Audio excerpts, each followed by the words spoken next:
Good evening. Thank you all for letting me speak with y'all today.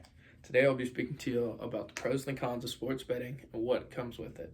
As we know, multiple pros, whether it's a close game, your team, or just the room that you're sitting in, sports always brings a positive atmosphere.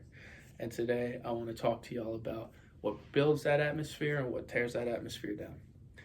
First, I would like to talk to you about how long sports betting has been around and how it has grown in popularity in recent years.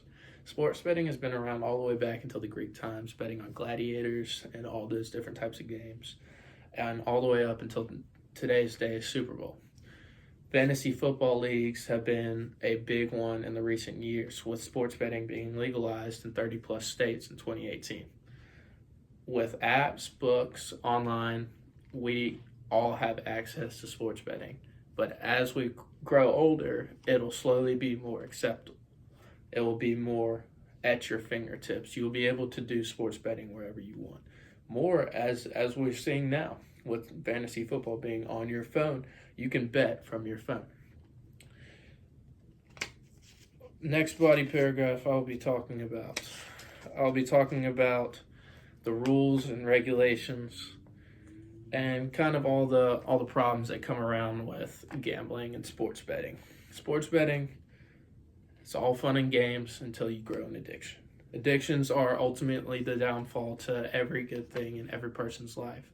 And gambling is supposed to be a time to teach. It's supposed to be a time to learn about the sport, about the game, about the money, and you learn none of that. But what you do learn and what hooks you is sports betting is easy money. You make a bet, you win big. You want to do it again, you lose big. It's that simple. And the rules and regulating coming with that is we don't want sports betting to implement on sports. We don't want sports betting to determine the outcome. We don't want games to be rigged. And this was brought to the attention in the 1919 Black Sox scandal, where players were throwing games for bets. It was a big deal because nowadays people are starting to see that we have more technology so we can get past with more things. So we'll rig games, or we'll rig refs, or we'll rig calls. And it's just all those things that implement into bad juju will come up in the end. And sports rigging will ultimately be the end of sports betting, and it also ruins the reputation of the sport itself. Last, I just want to talk about the regulation of the sports betting itself. Sports betting, like I said, it's a great thing. It's a make or break thing now. With sports betting, you grow to learn. You learn maturity. You learn how to manage sports, learn how to manage money. But at the same time with that, you also learn that you can fail. With sports betting, it's almost at your reach whenever you want. With that being said, you have to learn responsibility and you have to be educated to be good at sports betting. Because if you're not educated and you have no experience, you're not going to know what to do. And like I said, with the risk reward is the higher risk you take, the higher reward. And that's the downfall of lots of gamblers is they play for high risk and they win higher rewards, but then they win high rewards by losing risk. And that's mainly what I wanted to speak about today. On top of all of that, sports betting is a great thing.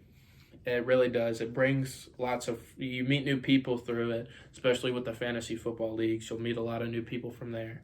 You meet friends, you grow friends because you can do it with friends, you can do it with family, you can do it with your spouse. It's really up to you. Another thing in sports betting is it's fun. It's just if you are down on something and you need something to do, you can bet on sports. You don't have to go big every time. Like I said, high risk, high reward, low risk, low reward. You can bet at any level. Like when you jump into betting, you're not going to be betting at the highest level immediately because you don't know what you're doing. But with that being said, you are able to gamble without having to worry about losing your house. A big sports bettor and a bettor himself who was in sports is John Daly. John Daly was a great golfer, won multiple Masters, won multiple pro tournaments. But at the same time, he was losing cars, he was losing houses, he was losing millions of dollars, all to sports gambling, because it's an addiction, like I said. But all in all, I would like to thank y'all for listening into this speech, and hopefully I taught y'all just at least a little bit about sports gambling and all that comes with it.